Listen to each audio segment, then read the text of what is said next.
Graph the polar coordinate -3, 23 pi over 12.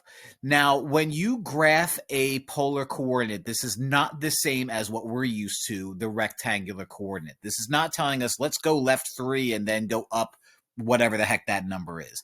This first number is the magnitude. This is how long or how far away we're going to draw our dot from 0, 0, also known as the pole.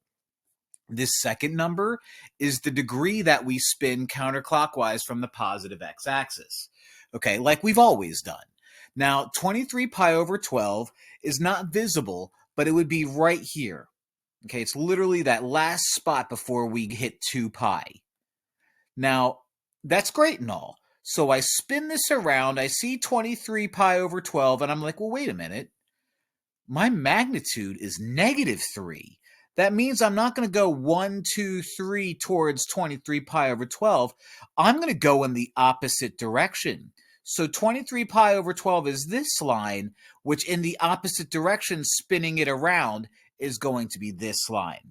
And I would go 1, 2, 3 spaces down this line, which represents 11 pi over 12.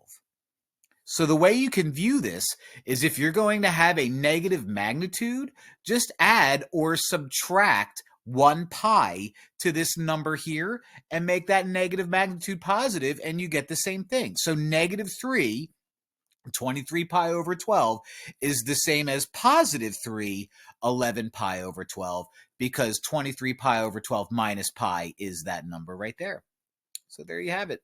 That's how you graph a negative magnitude polar coordinate. Fun, fun, fun, fun, fun.